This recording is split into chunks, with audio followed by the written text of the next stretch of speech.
When Samuel Johnson woke up that morning, he expected it to be just another day on his farm, tending to his crops and living the simple life he had always known. But little did he know, this day would push him to the edge and reveal not just the strength of his spirit, but the power of family.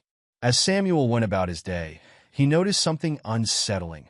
A pair of local officers watching his every move, their intentions anything but friendly.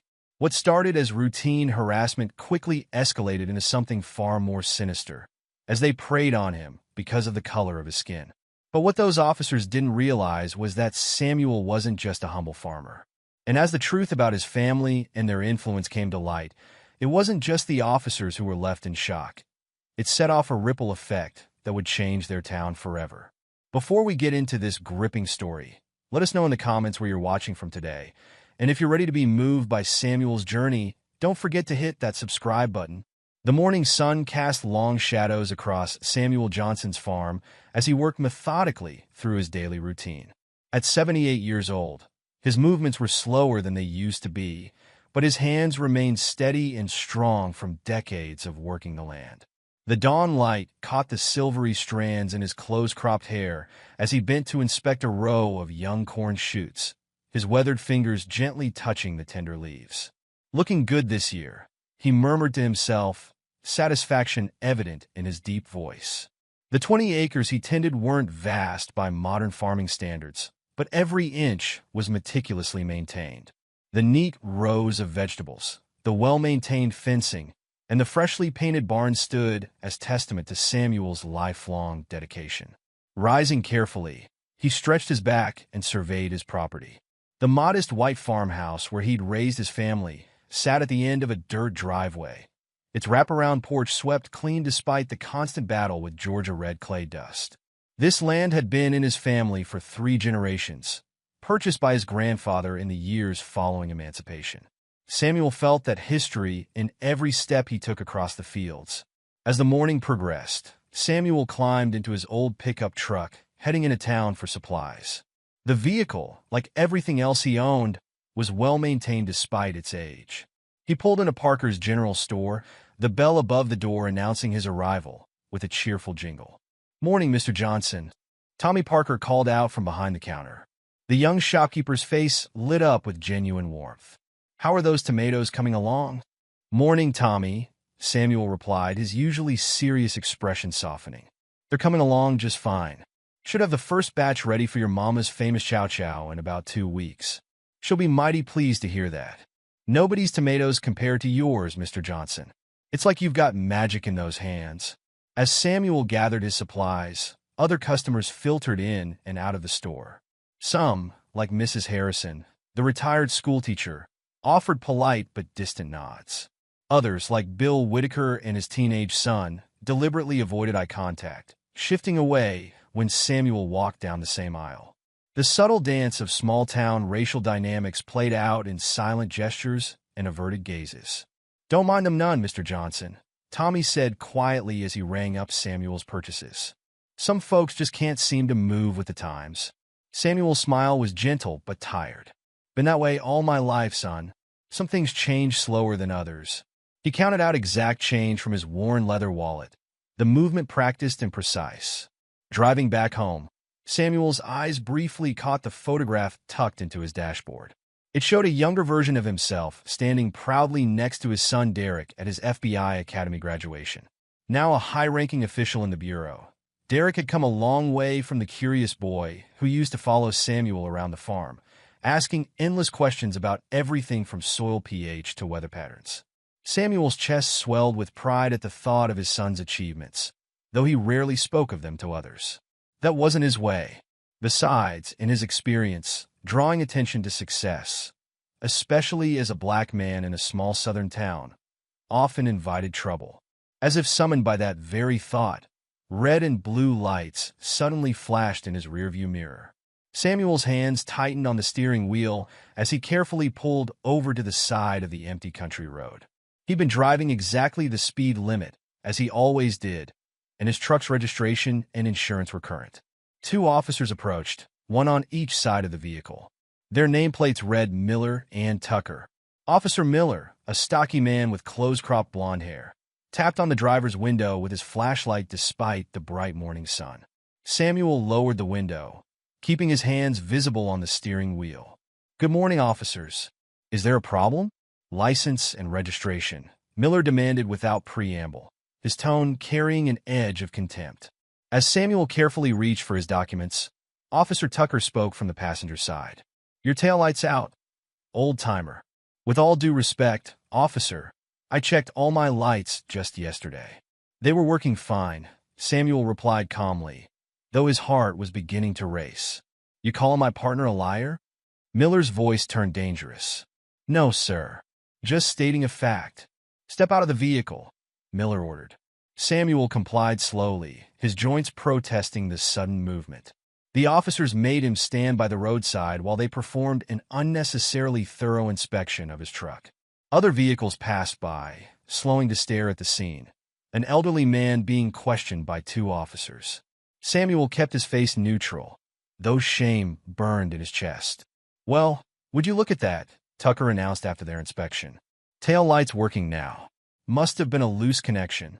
"You're lucky this time," Miller added, handing back Samuel's documents with deliberate carelessness. "Better keep everything in proper order, Mr. Johnson. Never know when we might need to perform another inspection." The threat in those words was clear as crystal. Samuel waited until the patrol car pulled away before getting back into his truck. His hands were shaking slightly as he put the key in the ignition. The rest of the drive home passed in a blur. Samuel parked his truck in its usual spot and unloaded his supplies mechanically, his mind replaying the encounter. The weight of the officer's words pressed down on him like a physical burden. Instead of going inside, he walked out to his fields. The familiar smell of earth and growing things usually brought him peace, but today it provided little comfort. As he moved between the rows of plants, checking for insects and adjusting support stakes, his movements were automatic, his thoughts elsewhere. The sun climbed higher in the sky, but Samuel barely noticed the increasing heat. He worked steadily, losing himself in physical labor as he had done so many times before when troubled. But the unease remained, settling deep in his bones like an unwelcome guest. As evening approached, Samuel finally stopped working and stood at the edge of his property. The setting sun painted the sky in shades of orange and purple, a beautiful sight that usually filled him with satisfaction after a day's work. Today, however, he could only think about what tomorrow might bring. He glanced down at his soil-stained hands, hands that had worked this land for over 5 decades, hands that had raised a son to become a man of justice and integrity. These same hands now trembled slightly as he thought about the officer's veiled threats. A whippoorwill called from the woods behind his house, its mournful song echoing across the darkening fields. Samuel squared his shoulders and headed inside, determined to carry this burden alone. But as he cleaned up for the evening, the quiet of his empty house seemed to amplify his concerns. Before bed, he paused at the window, looking out over his darkened farm. The moon cast enough light to silhouette the barn and storage sheds, structures he'd built or maintained himself over the years. This land was more than just property. It was his heritage, his life's work, his legacy. The thought that it might now become a source of vulnerability weighed heavily on his heart. "Lord, give me strength," he whispered into the darkness, his voice barely audible even to himself. Then he turned away from the window, preparing himself for whatever challenges tomorrow might bring, knowing that for now, his fears would have to remain unspoken. The patrol car sat idle behind May's Country Diner, its engine ticking as it cooled in the late morning heat. Inside, Officers Miller and Tucker lingered over their third cup of coffee, the remains of breakfast scattered across the dashboard. The air conditioning struggled against the Georgia summer, and sweat beaded on Miller's forehead as he watched customers come and go from the diner's sun-bleached entrance. "You know what I've been thinking about?" Miller said, wiping his face with a paper napkin. "That old man Johnson's place. Did you see how well-maintained everything was? Man that age, sitting on property like that. Bet he's got a nice little nest egg tucked away." Tucker shifted in his seat, the leather creaking beneath him. "Yeah, I noticed that too. All that equipment, those new storage sheds.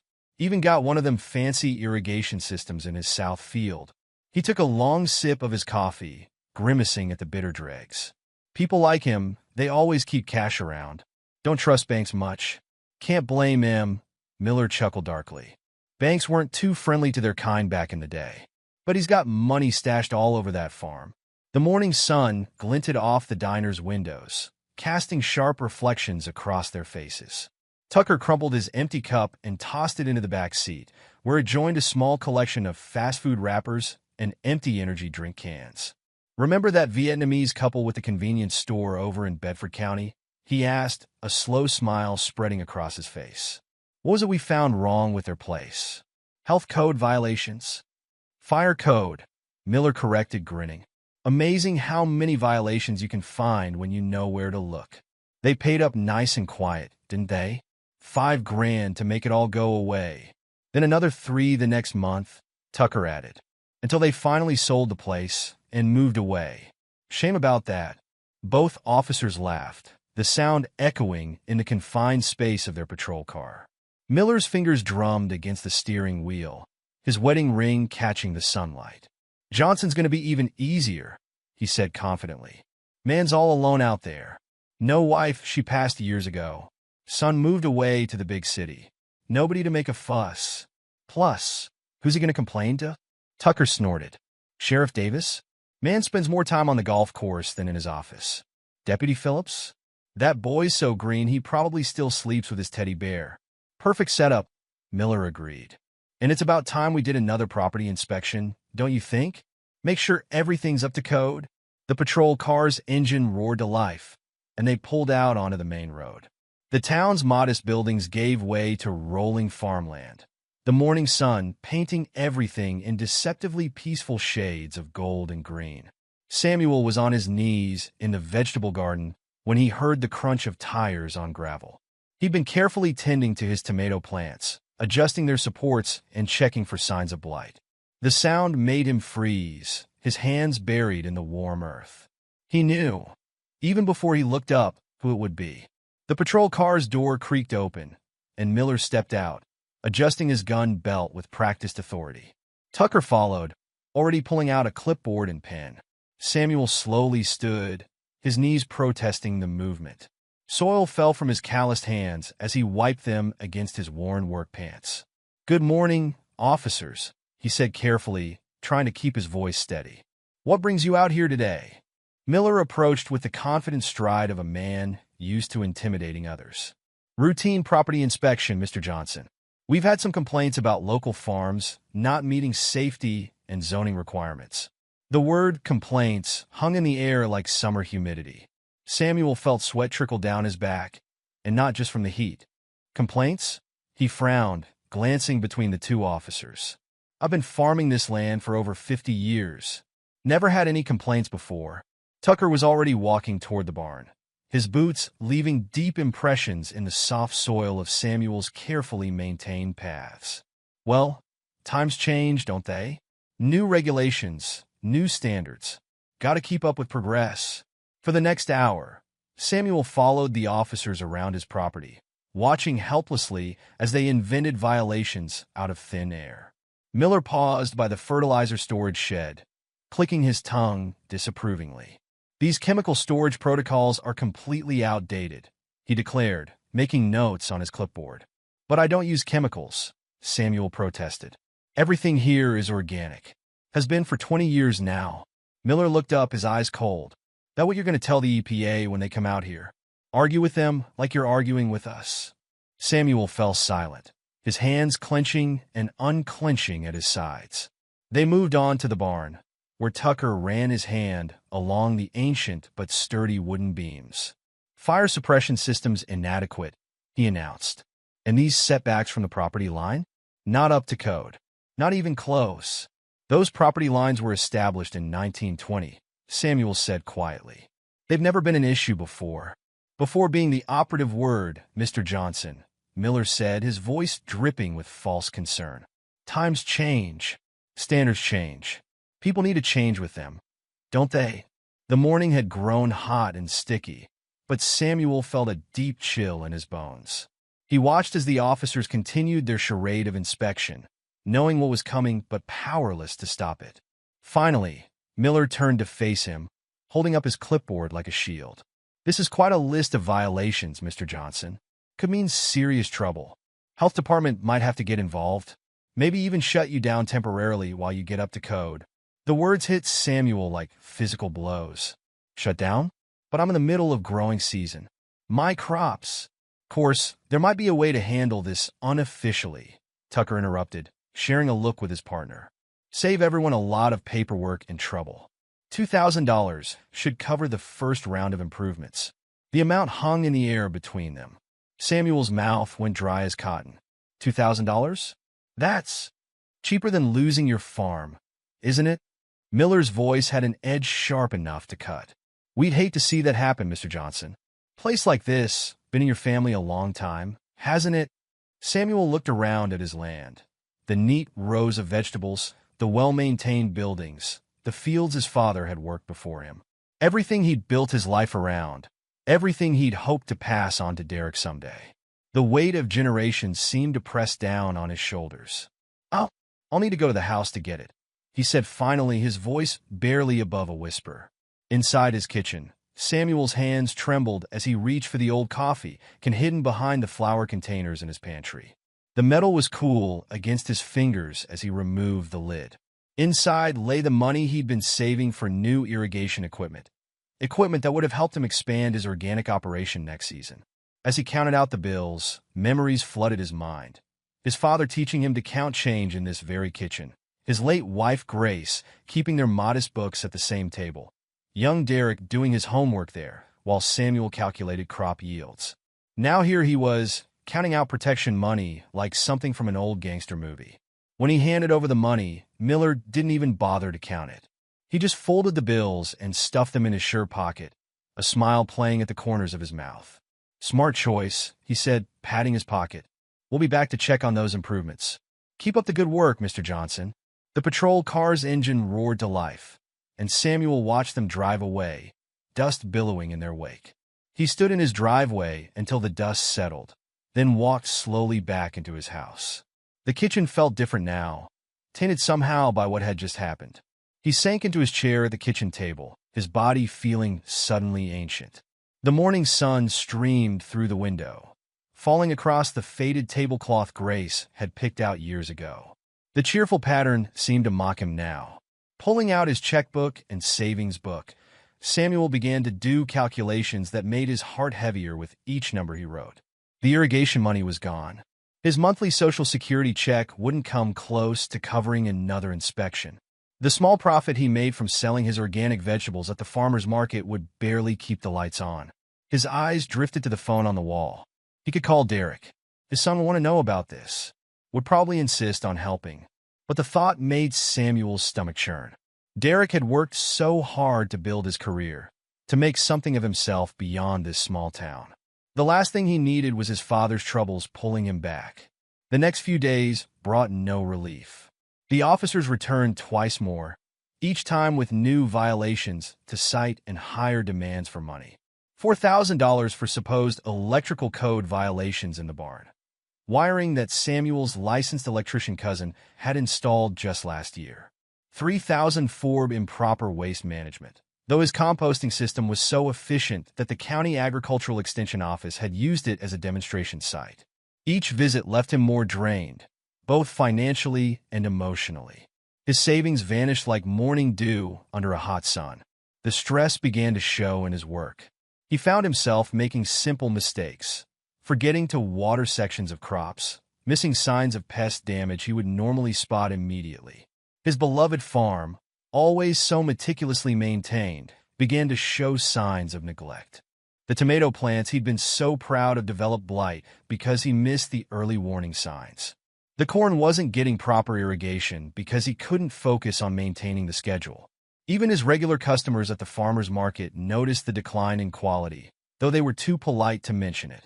One evening, as he sat on his porch trying to figure out how to make his remaining money stretch, his phone rang. Seeing Derek's name on the caller ID made his heart skip a beat. For a moment, he considered not answering, but he knew his son would only worry more if he didn't pick up. "Hey, Dad," Derek's warm voice came through the speaker. "Just checking in. How are you doing?" Samuel shifted in his rocking chair, trying to keep his voice steady. I'm fine, son. Just another day on the farm. How's work keeping you? Busy as always. But something tells me you're not fine, Dad. Tommy Parker called me earlier today. Samuel closed his eyes, his free hand gripping the porch railing. Of course Tommy would notice something was wrong. The boy had known him his whole life, had practically grown up in Samuel's kitchen eating Grace's cookies and listening to farming stories.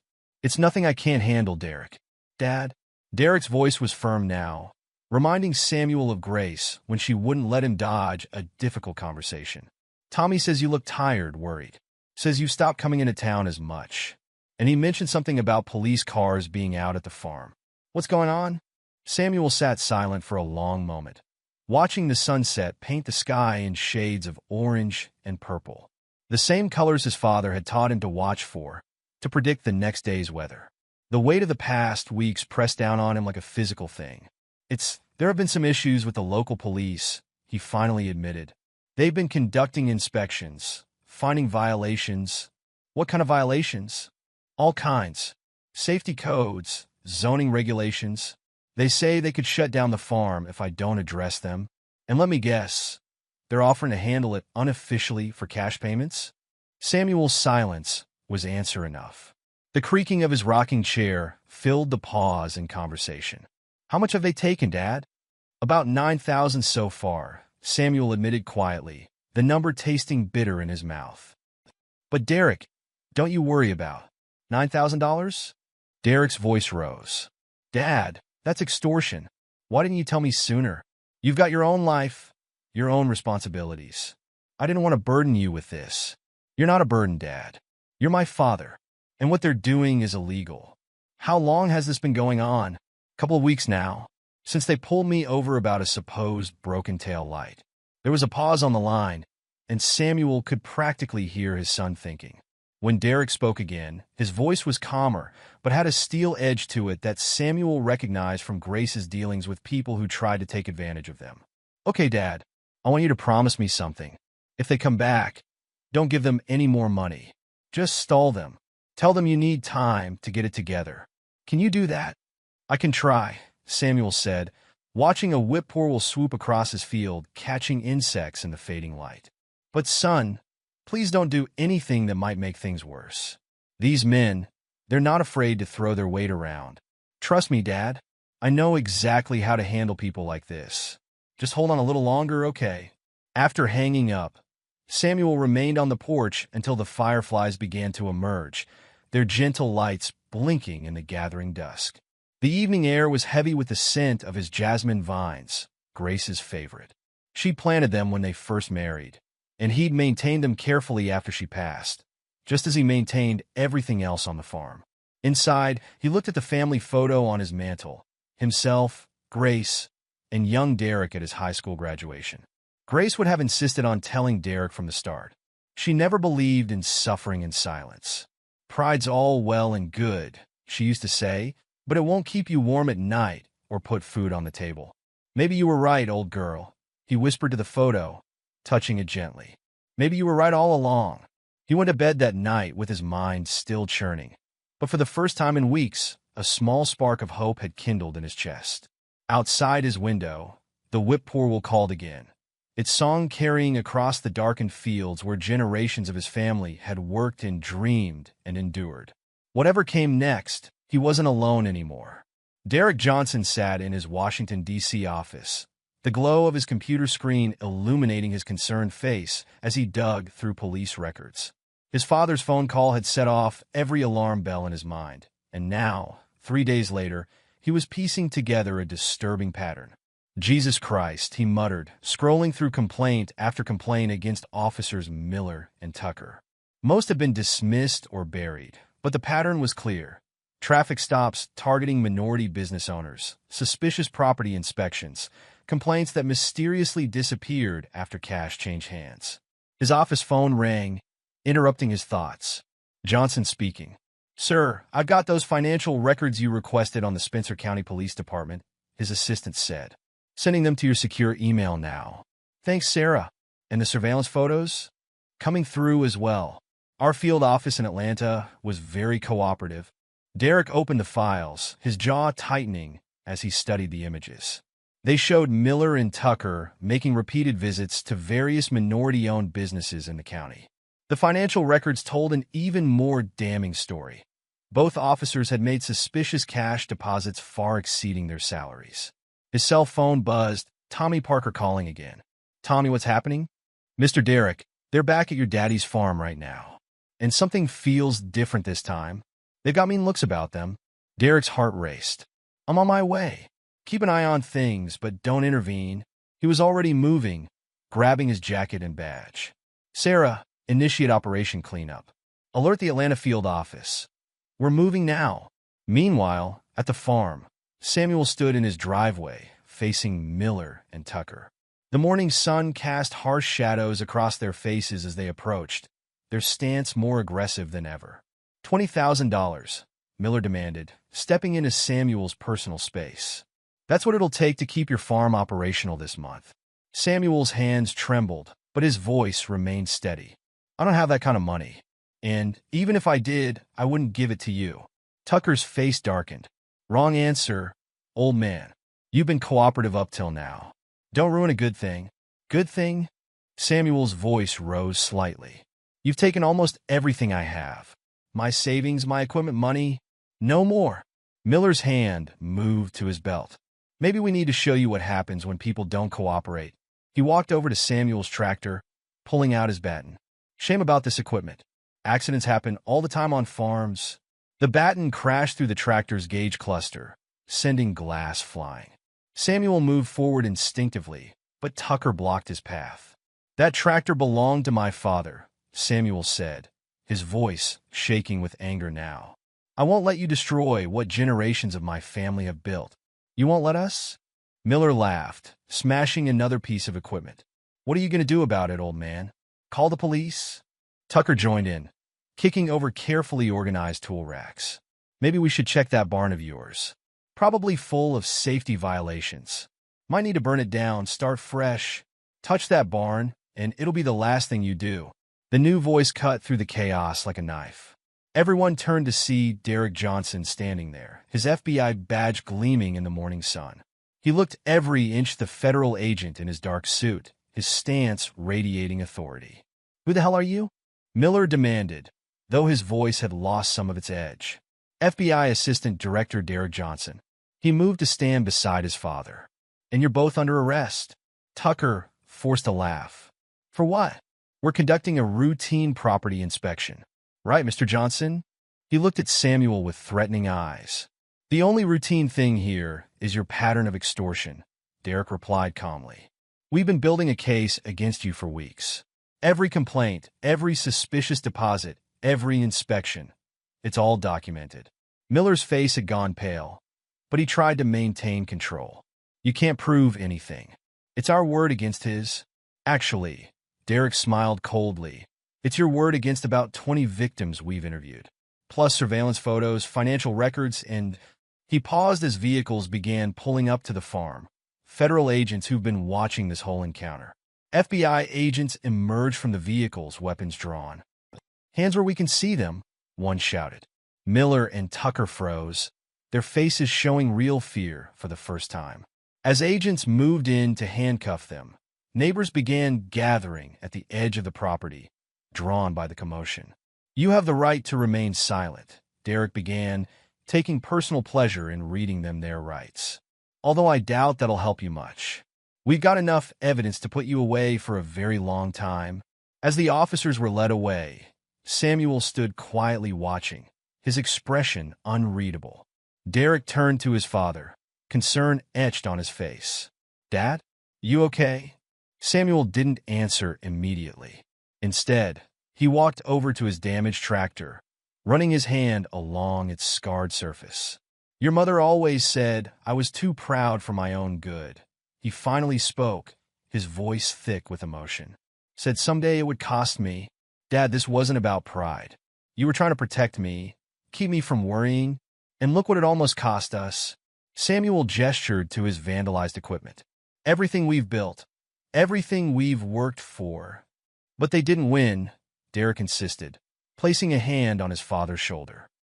You stood up to them in the end. That took real courage. Samuel turned to face his son, tears in his eyes. I should have told you sooner. Should have trusted you with this burden. We're family, Dad. Your burdens are my burdens.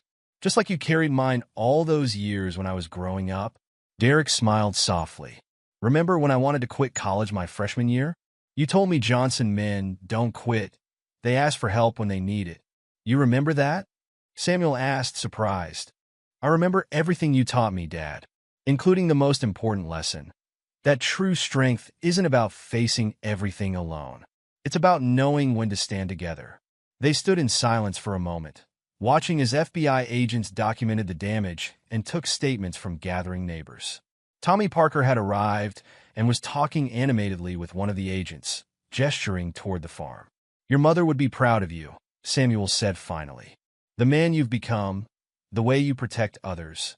She'd be proud of both of us, Derek replied. And Dad, I'm not just here to arrest those officers. I'm staying for a while, helping you get the farm back in shape. Samuel started to protest, but Derek held up his hand. No arguments. I've got vacation time saved up, and this place needs some work. Besides, he grinned, I miss your cooking. As the morning progressed, more townspeople arrived, drawn by the news of the arrests. Many came forward to share their own stories of harassment and extortion by the two officers. The FBI agents took statement after statement, building an even stronger case. Mrs. Harrison, the retired schoolteacher who had always been distant, approached Samuel with tears in her eyes. Mr. Johnson, I'm so sorry. I knew something wasn't right, but I was afraid to speak up. We all were, Bill Whitaker added, joining them. But you stood up to them. Showed us all what courage looks like. Samuel nodded, accepting their words without bitterness. Sometimes it takes a storm to clear the air, he said quietly. As the crowd began to disperse, Derek organized a group of volunteers to help clean up the vandalism. Tommy Parker arrived with supplies from his store, refusing any payment. You've been looking out for this community for decades, Mr. Johnson, Tommy said firmly. Let us look out for you for a change. That evening, as the sun set over the farm, Samuel and Derek sat on the porch, drinking cold lemonade and watching fireflies dance in the gathering dusk. The damaged equipment had been cleared away, and plans were already in place for repairs. You know what I keep thinking about? Samuel said, rocking gently in his chair. Your mother's favorite saying, the darkness doesn't last forever. Derek smiled. She was right about that. Just like she was right about asking for help. A whippoorwill called from the woods, its familiar song carrying across the fields where generations of Johnsons had worked and endured. But tonight, its melody seemed less mournful, more like a celebration of strength and family bonds that couldn't be broken by fear or intimidation. Tomorrow, Samuel said, we'll start rebuilding. Together, Derek agreed, raising his glass in a quiet toast to family, justice, and the courage to stand up against darkness, no matter how long it takes for the light to shine through. The morning after the arrests, Samuel's farm became the epicenter of an unprecedented gathering. People arrived in waves, their cars lining the dirt road leading to his property. Black and white faces alike filled his yard, each person carrying a story of abuse at the hands of officers Miller and Tucker. They threatened to shut down my hair salon last year, Mrs. Jenkins, an elderly black woman, shared with the FBI agents who had set up a temporary command post on Samuel's porch. Said my ventilation system wasn't up to code. Took $3,000 to make it right. Similar stories poured in throughout the day. The Martinez family, who owned the Mexican restaurant in town, described months of harassment about their health permits. Mr. Chun, whose convenience store had been in the community for 2 decades, revealed how the officers had demanded protection money disguised as security consultation fees. Sarah Williams, a young reporter from the Atlanta Journal-Constitution, moved through the crowd, recording testimonies and taking photographs. This isn't just a local story anymore, she told Derek, who was coordinating with FBI investigators. What happened here speaks to a pattern of systemic abuse that's been ignored for far too long. The town's mayor, John Patterson, arrived around noon, his face ashen as he listened to story after story. He'd been in office for 6 years but claimed ignorance of the officers' activities. With all due respect, Mayor, Tommy Parker spoke up, his usually cheerful face serious. "We tried to report this. How many complaints got lost in the system? How many times did people come to town hall only to be turned away?" The mayor had no answer, but his silence spoke volumes. Local news vans began arriving by mid-afternoon. The story was spreading rapidly. FBI uncovers years of police corruption in small Georgia town. The headlines painted a damning picture of institutional failure and racial targeting. Sheriff Davis, who had spent more time on the golf course than in his office, submitted his resignation by email. 3 other officers who had known about Miller and Tucker's activities but remained silent were placed on administrative leave pending investigation. Through it all, Samuel watched from his kitchen window, still processing the events of the past few weeks. The sight of his damaged farm equipment had been replaced by something remarkable: people working together to repair what had been broken. Bill Whitaker and his teenage son were fixing the tractor's gauge cluster, using parts donated by the local farm supply store. Mrs. Harrison organized a group of women to prepare lunch for the volunteers. Even Mr. Chin closed his store early to help repaint the barn door that Tucker had damaged. "It's something else, isn't it?" Derek said, joining his father at the window. "All these people coming together?" Samuel nodded, his eyes misty. "Your mother always said there was more good than bad in people. Just takes the right moment for it to show." Outside, the work continued throughout the afternoon. The Martinez family's oldest son, who had just graduated with a degree in agricultural engineering, helped restore the irrigation system. Tommy Parker arrived with a truck full of supplies from his store, still refusing payment. "The way I see it," Tommy explained when Samuel tried to protest, "this community owes you a debt, Mr. Johnson. Not just for standing up to those officers, but for showing us what real strength looks like." As evening approached, Derek gathered everyone in the farmyard for an update on the investigation. "We've uncovered evidence of at least 50 instances of extortion," he announced. "Miller and Tucker are facing federal charges that will keep them behind bars for a long time. But more importantly, we're implementing changes to prevent this from happening again." He introduced Agent Maria Rodriguez, who would be overseeing the restructuring of the local police force. "We're establishing new oversight procedures," she explained. "Community review boards, mandatory body cameras, regular audits of all police interactions. This won't be a quick fix, but it's a start." The crowd nodded approvingly. For many, it was the first time they'd felt heard by law enforcement. Later that evening, after most people had gone home, Samuel sat on his porch with Derek, sharing a quiet moment as the sun set over the restored farm. "You know," Samuel said, breaking the comfortable silence, "I keep thinking about something your mother used to say. She'd tell me, 'Samuel Johnson, you're so busy standing tall, sometimes you forget to lean on others.'" Derek smiled. "She was right about that. She was right about a lot of things." Samuel looked out over his fields, where the evening light painted everything in soft gold. "I spent so many years thinking I had to face everything alone. Thought asking for help meant showing weakness. That's not weakness, Dad. That's wisdom." Samuel turned to his son, pride evident in his eyes. "When did you get so smart?" "Learn from the best," Derek replied with a grin. "You taught me about justice long before I joined the FBI. Watching you work this land, treat everyone with respect regardless of how they treated you. Those were my first lessons in what's right." A whippoorwill called from the woods, its song carrying across the twilight. Samuel listened, remembering all the evenings he'd spent on this porch, worried about the future. Now, for the first time in weeks, he felt truly at peace. "Tomorrow I head back to Washington," Derek said softly. "But I've arranged for Agent Rodriguez to keep an eye on things here. She'll make sure the changes stick." Samuel nodded. "The town feels different already. Like people are finally seeing each other clearly." "Change takes time," Derek agreed. "But it starts with moments like this, people coming together, standing up for what's right." As darkness settled over the farm, fireflies began to emerge, their gentle lights dancing across the fields. Samuel thought about the generations of his family who had worked this land, faced their own struggles, endured their own storms. "Your grandfather would be proud," he said finally. "Not just of what you've accomplished, but of how you've used your position to help others. That's what he dreamed of when he bought this land. a place where justice could take root and grow. Derek squeezed his father's shoulder. "It's still growing, Dad, and now it's stronger than ever." They sat together in comfortable silence, watching the fireflies and listening to the night sounds of the farm.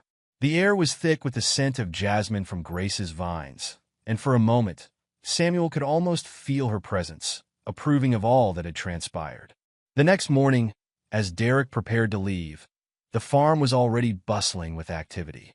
More volunteers had arrived to help with the remaining repairs, and Tommy Parker was organizing a schedule to ensure Samuel had support through the harvest season. "You don't have to worry about me," Samuel assured his son as they stood by Derek's car. "I'm not alone anymore." "You never were, Dad," Derek replied, hugging him tightly. "You just needed reminding."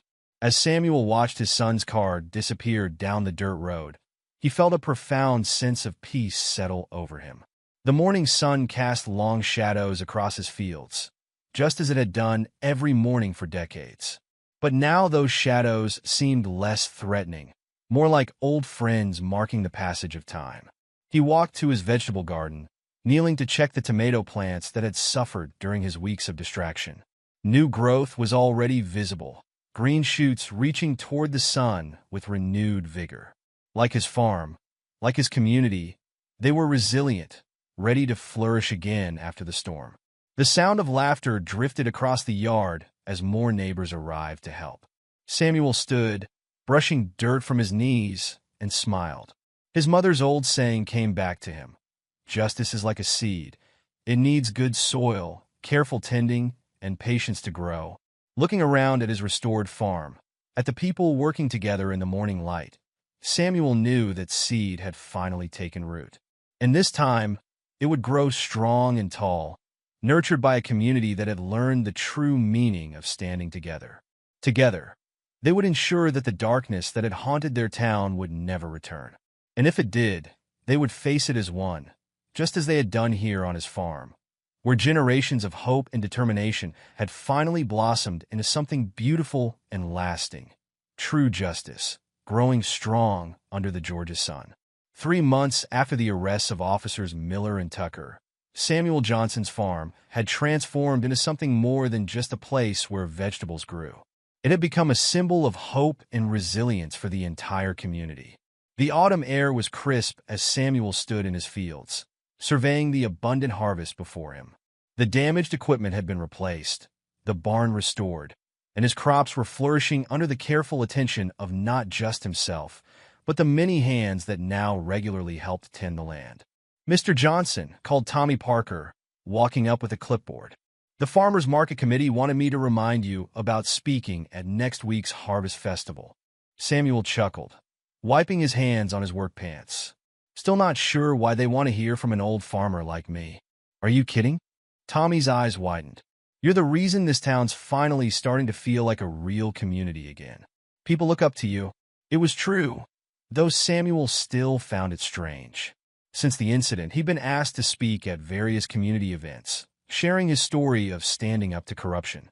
More importantly, his example had inspired others to come forward with their own experiences, leading to a wave of positive changes in town leadership. The new police chief, Maria Rodriguez, had implemented sweeping reforms. Body cameras were now mandatory, and a diverse community oversight board reviewed all complaints. The sight of patrol cars no longer filled people with dread. "You know what's really something?" Tommy continued, gesturing toward the road.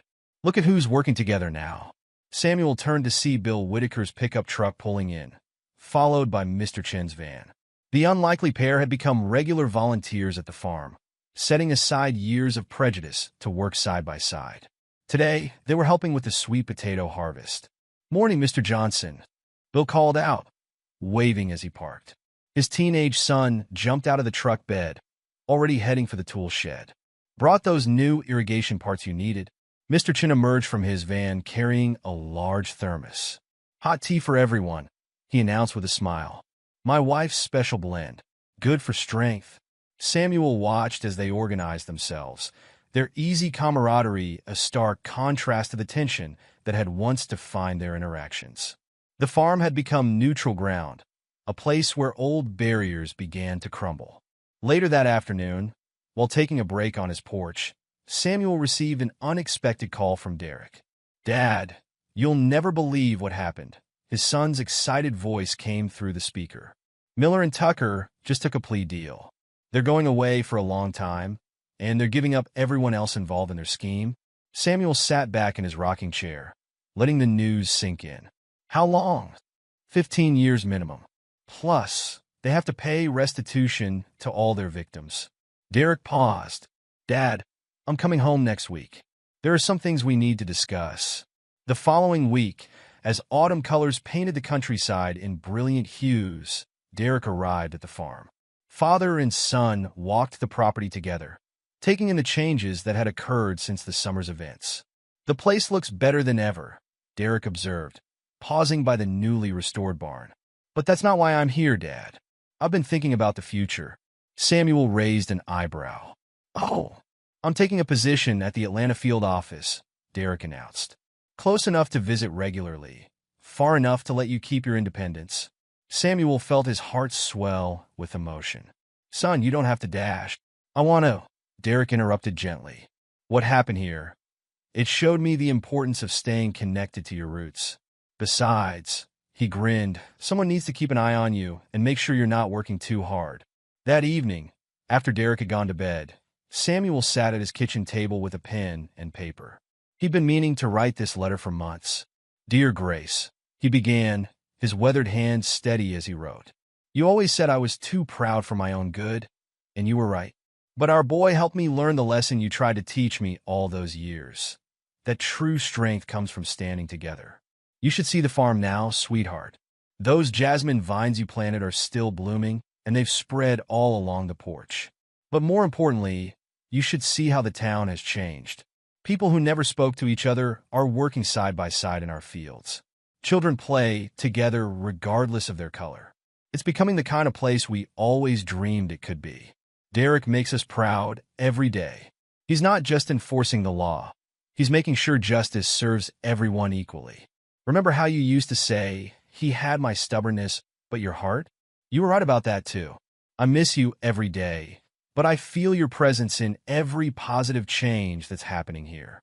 Your spirit of kindness and acceptance is finally taking root in this community, and I know you'd be smiling to see it." Samuel paused, wiping away a tear before continuing. "Our grandson starts college next year. Can you believe it? He wants to study agricultural science. Says he wants to help modernize the family farm someday. The legacy you helped build will continue growing, just like those jasmine vines. With all my love, Samuel." He folded the letter carefully and placed it in his Bible, next to the pressed jasmine flower he'd saved from their wedding day. The next morning, Samuel rose early as usual, but something felt different. The weight of fear and isolation that had burdened him for so long was gone, replaced by a sense of purpose and connection. As he walked his fields in the dawn light, he noticed Mrs. Harrison's car pulling up. The retired schoolteacher now ran a program bringing students to learn about organic farming practices on his land. "Good morning, Mr. Johnson," she called out cheerfully. "The fourth graders are coming today. They're so excited about harvesting those pumpkins they planted." Samuel smiled, remembering how this same woman had once crossed the street to avoid him. Now she was one of his most enthusiastic supporters. By mid-morning, the farm was alive with activity. Children's laughter mixed with the sounds of work and conversation. The Martinez family had set up their food truck near the barn, serving lunch to volunteers. The smell of fresh tortillas and Mrs. Chen's tea created an atmosphere of warmth and welcome. Tommy Parker, who had become something of an unofficial farm manager, was giving tours to visitors from neighboring counties who wanted to learn about their community's transformation. "It all started right here," Samuel overheard him saying. "One man's courage showed us that change is possible when we stand together." As the sun began to set, Samuel stood on his porch, watching the last visitors leave. The field stretched out before him, golden in the evening light. His father's old truck sat gleaming with new paint next to Derek's car. The barn door swung gently in the breeze, its fresh coat of red paint a bright contrast against the darkening sky. A whippoorwill called from the woods, its song no longer seeming mournful but triumphant. The fireflies were beginning to emerge, their lights dancing across the fields like stars brought down to earth.